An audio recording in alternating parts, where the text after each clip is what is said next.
Imagina un desierto infinito.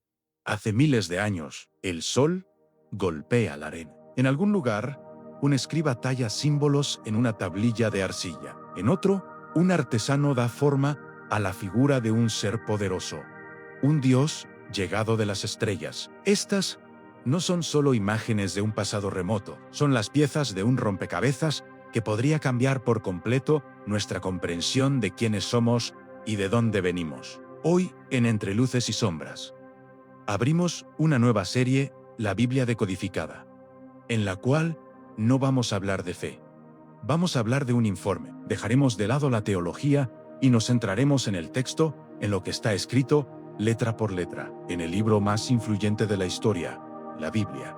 ¿Y si las historias que nos han contado no fueran la única manera de entenderlo? ¿Y si los ángeles no eran seres de luz, sino mensajeros con tecnología? ¿Y si el cielo no era una dimensión etérea, sino simplemente el espacio sobre sus cabezas, el cielo que vemos al mirar hacia arriba? Esta audaz propuesta viene de un hombre con una perspectiva única, Mauro Biglino. Durante más de una década, Biglino trabajó como traductor de hebreo antiguo para las Edizioni San Paolo, la editorial oficial del Vaticano. Su trabajo era muy específico: traducir el texto masorético de la Biblia de la manera más literal posible, sin añadir ninguna interpretación teológica. Era un trabajo técnico, casi mecánico, y fue precisamente esta aproximación sin filtros la que le reveló algo asombroso. Biglino no se considera antirreligioso, sino arreligioso. Su objetivo no es destruir la fe,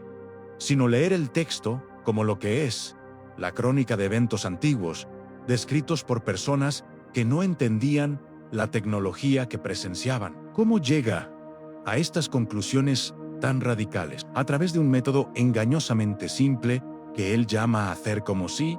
Es la clave para desbloquear todo este misterio. Imagina que tienes el manual de instrucciones de un dispositivo electrónico muy avanzado, como un smartphone. No lo lees pensando que el fabricante está usando metáforas poéticas. No asumes que conectar a la fuente de energía es un símbolo de iluminación espiritual. Asumes que describe el aparato tal y como es, de forma literal y técnica. El método de Biglino propone leer la Biblia con esa misma mentalidad, hacer como si los autores estuvieran describiendo hechos reales que presenciaron, aunque no los comprendieran del todo. Cuando aplicas esta lógica, todo empieza a cambiar. Tomemos una de las palabras más importantes del Antiguo Testamento, Elohim. Tradicionalmente, se nos ha enseñado que significa Dios, en singular, pero gramaticalmente, en hebreo, Elohim es un plural. Significa los poderosos, los legisladores, los que vienen de lo alto. Aparecen miles de veces en la Biblia. Desde el primer versículo del Génesis Bereshichi,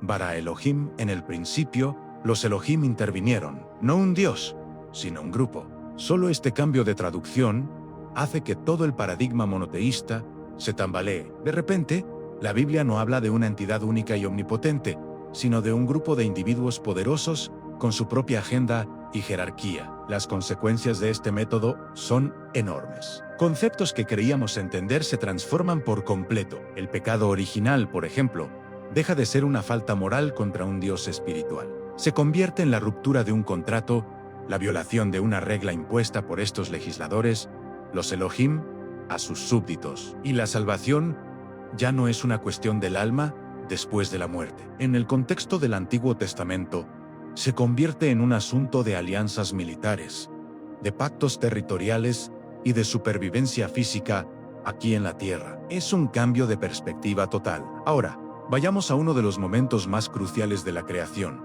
la aparición del ser humano. El Génesis dice: hagamos al hombre a nuestra imagen y semejanza. La teología tradicional ha tenido que hacer malabares para explicar ese hagamos, ese plural, pero si aceptamos que los Elohim eran un grupo, la frase tiene un sentido literal y directo.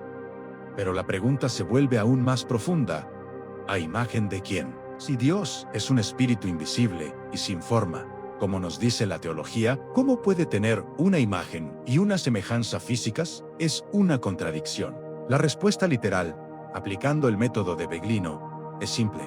Los Elohim tenían un cuerpo, tenían una forma física, y esa forma fue usada como modelo, como plantilla. Aquí entra otra palabra clave: Bara, traducida como crear, nos da la idea de una creación desde la nada absoluta, pero esa no es la única acepción de la palabra.